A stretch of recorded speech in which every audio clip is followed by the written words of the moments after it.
Hey everyone, welcome to the Green Room pre-show. Good to have you with me today. We're going to talk about identity theft protection 101 today, in keeping with the month of October, which is my month to focus on credit score reporting, identity theft, cybersecurity, all things security, and identity protection. That's the month for this stuff. Also, money systems, kind of going with that as well. We'll talk money systems later in the month as well. Just things you can do from a tech or a process standpoint to manage your money better. So that is the month of October. That's our theme.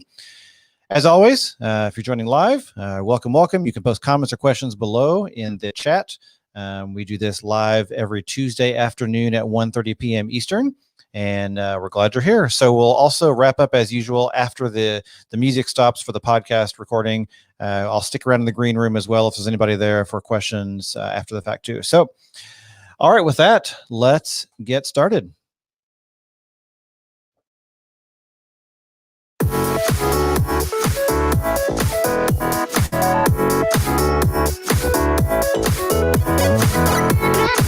Hey everyone, welcome to Wealth Redefined. I'm your host, Michael Reynolds, independent financial advisor and owner of Elevation Financial. Glad you have joined me today.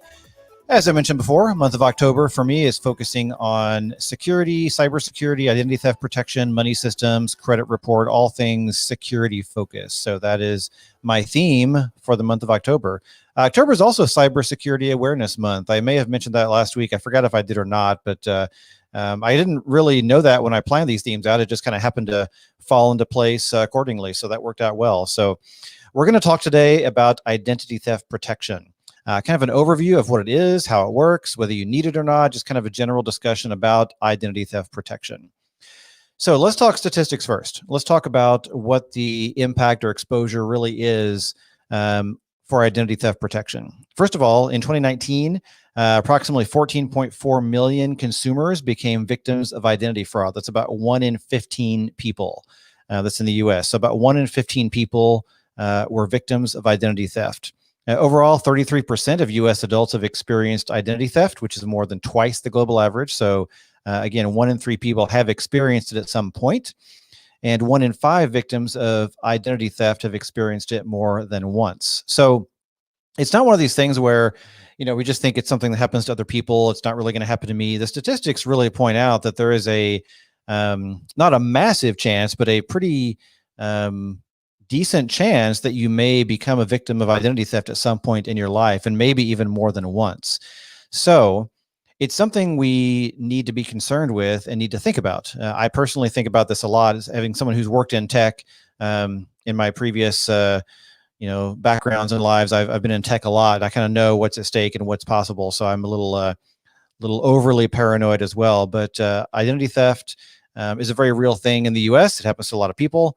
The chances are not low necessarily of it happening to you. So with that, now that we've kind of understood the statistics of what can happen, do we need to consider identity theft protection?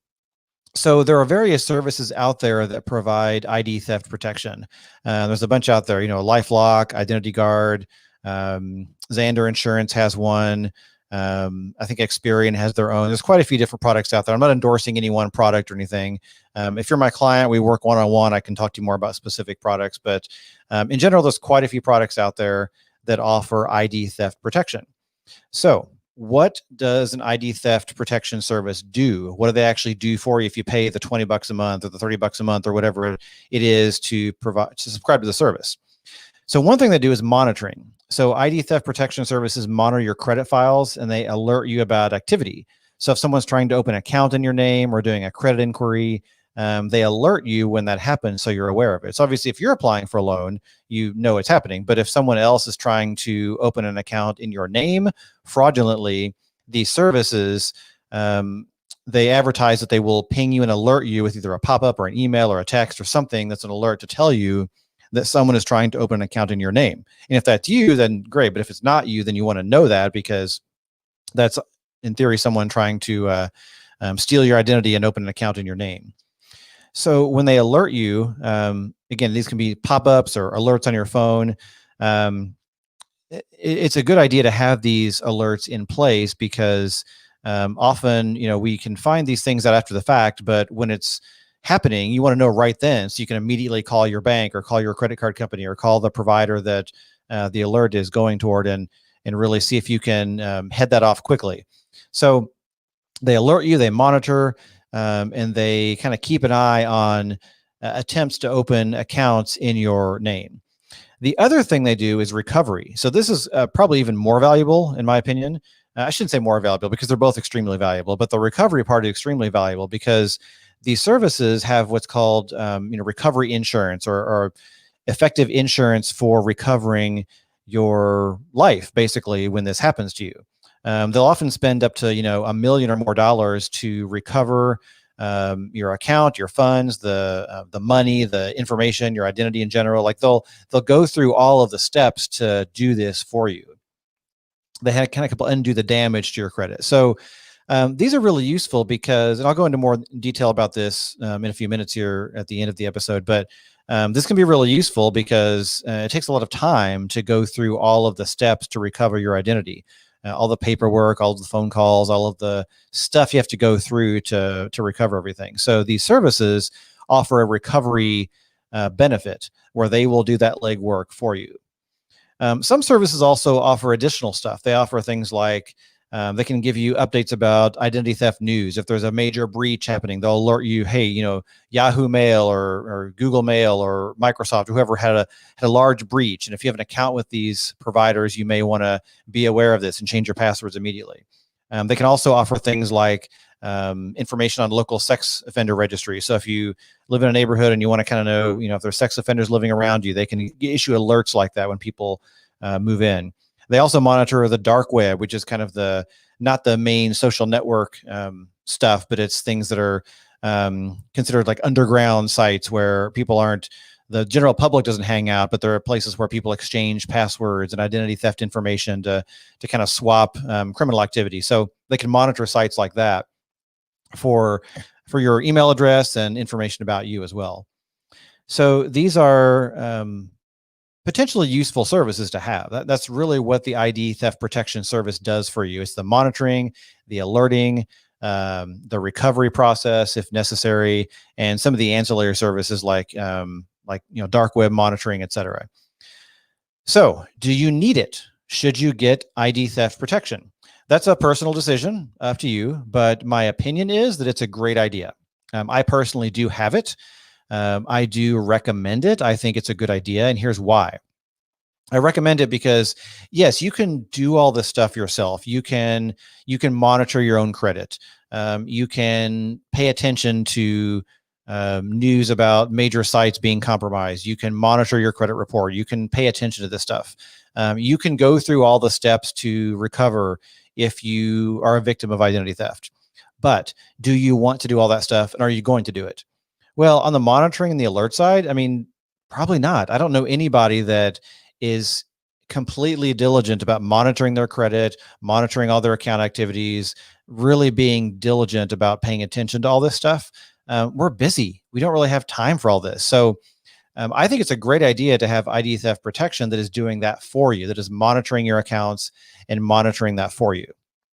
On the recovery side, if you are a victim of ID theft, I mean, yeah, obviously you're going to do it, you're going to recover, but it's going to take hours and hours of time, potentially tens or even hundreds of hours sometimes in severe cases.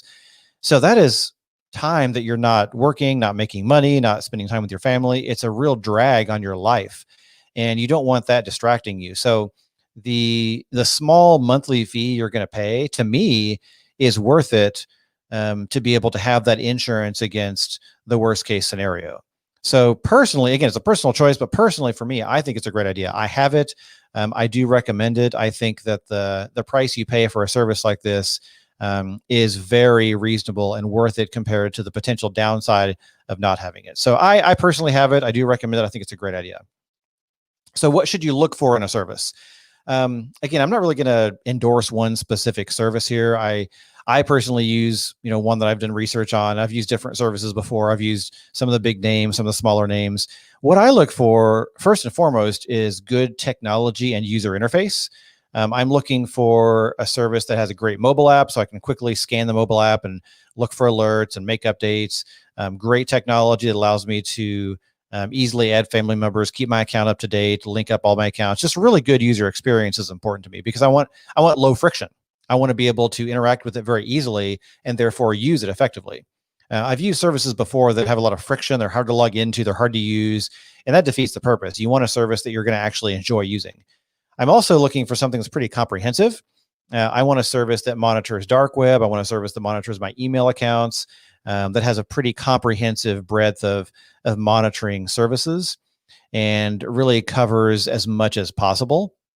I'm also just looking for a service that's a reasonable price. I mean, anywhere from $10 to $20 a month for an individual account is pretty reasonable.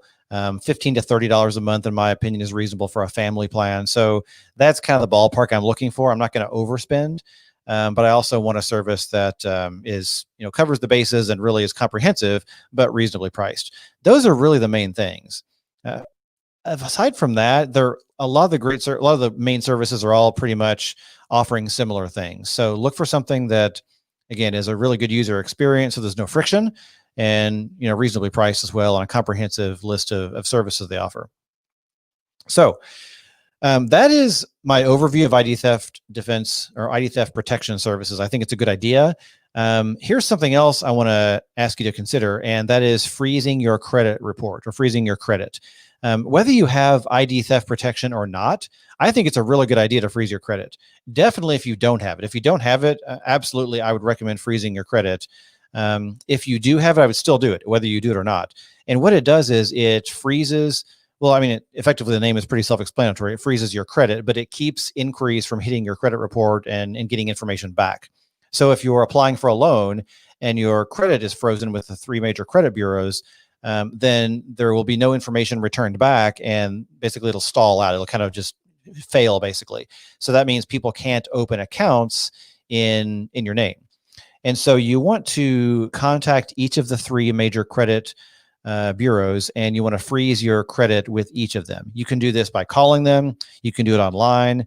You basically go to their website and just look for the part that says freeze your credit, or even Google, how do I freeze my credit? It's very easy. There's articles that will pop up all over the place. I've got a link in the show notes to a NerdWallet article that even kind of walks you through it. So that's a great idea as well. Freeze your credit.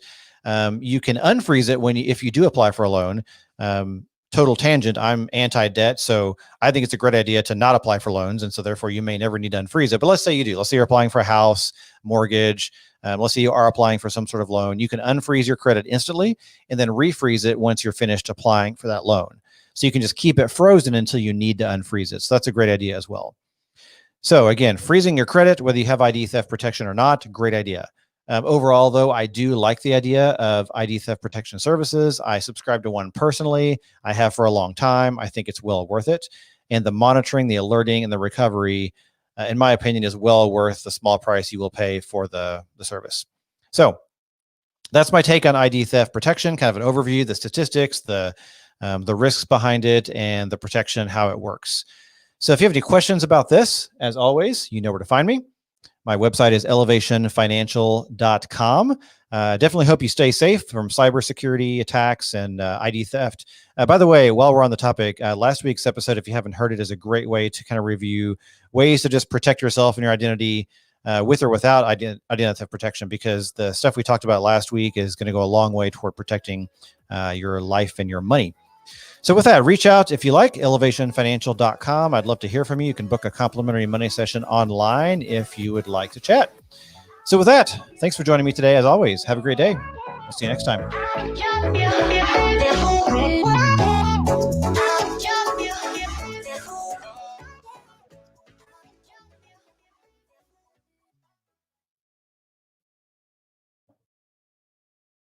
All right. Podcast recording done. Thanks everyone for joining me today. As always, every Tuesday afternoon, 1:30 p.m. Eastern, we go live on Facebook Live and YouTube. Would love to have you join. And again, have a great day. We'll see you next time.